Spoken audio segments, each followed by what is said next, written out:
Brad. Welcome to Doc Talk Live. I appreciate you doing this. Good to see you Good again. to see you. So you had some questions for me? Yeah. How long have we been doing this? We've been at it about a year now. Oh, really? Yeah, Good. yeah. So I don't know how many followers we have, maybe 12, 13. Okay. We're growing. I'm going to call my mom. She'll add to the list. So Dr. Bearman is an ophthalmologist and an eye surgeon, and yeah, I appreciate you coming in. You like my glasses? I do. They're new. They're new. I didn't get them. You didn't get them from us, did you? I didn't. I can tell. I didn't. But so eyes, okay? I'm going to start with me, and then we'll go into whatever it is you want to talk about tonight. All right. And then, of course, if people type in with questions, maybe Jessica can read them.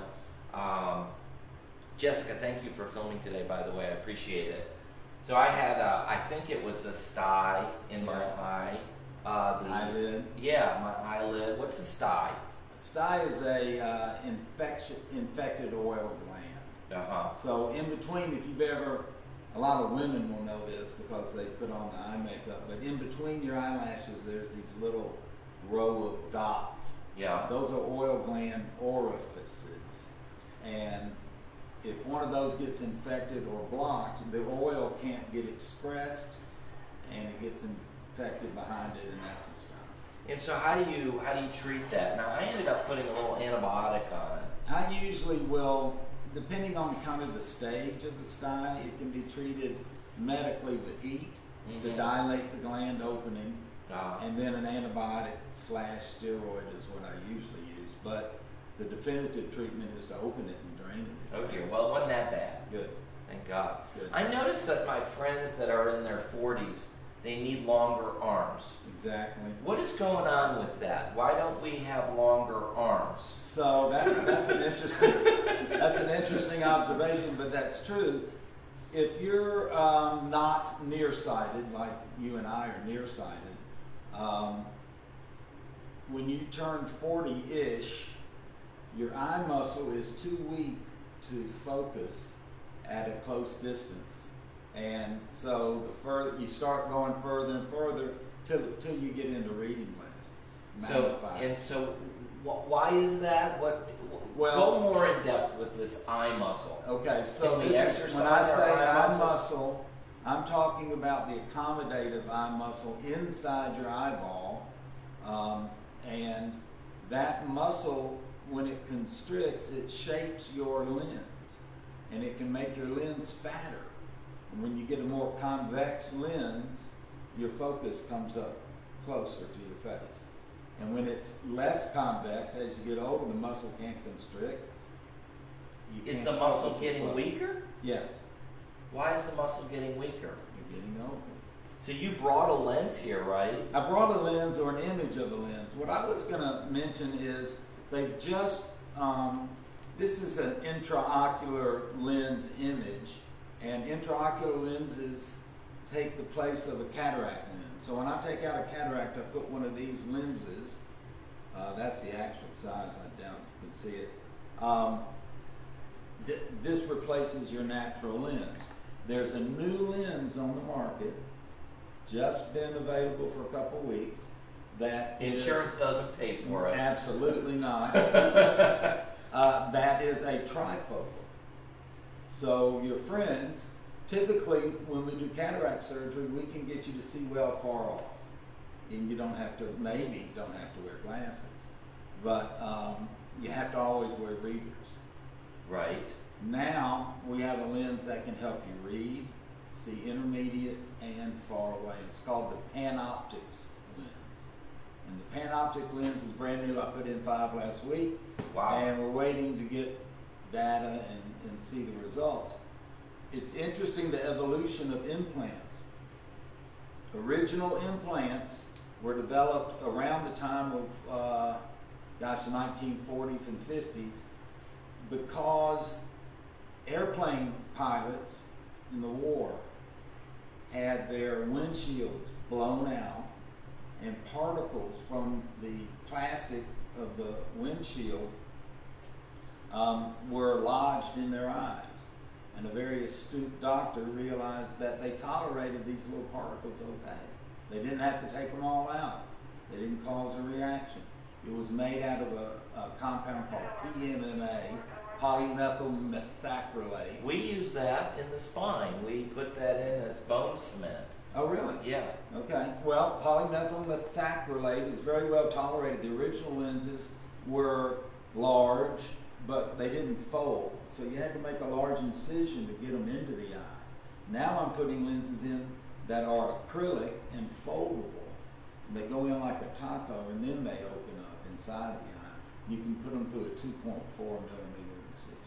So for me to read, okay, I've got progressives, but if I really want to read something, I take my glasses off when I'm doing this nonsense. But you're nearsighted. Right. And I can take my glasses off, but when I want to watch TV, if I look up from my page, I got to put my glasses back on. Right. Same thing. That's nearsighted. You can see it near.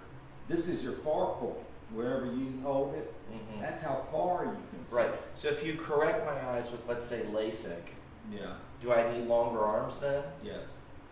So unless you shortchange one, you leave it a little bit nearsighted. What is but this this implant would help you. What is this machine we're standing next to? Is this of anything? This is your room, right? Yeah. Never seen it before? I don't know. That's a phaco machine. This is the machine that generates the energy for us to remove a cataract. Okay. And I think we have a Doc Talk Live of you doing a cataract surgery. I think we did too. So hopefully maybe we can repost that so people can see it. Do we have any questions there, Jessica? Or is it just Mark and I? Next time we'll drain, if you get a sty, we'll drain that on Doc Talk Live. That would be cool. I'd hate for me to have the sty though. Yeah, you'd be amazed how many people faint. All men. Yesterday I had a man faint when I took out the sty. I'd say 3 out of 10. Followers. Does anybody have any questions before we finish up? Thanks, 7 Jessica. followers. Yeah, get him to ask a question on anything, because Mark really he knows a lot about trivia too. I like to think of myself as a renaissance. A Renaissance man. That's right. Yeah. How do people get a hold of you, Mark?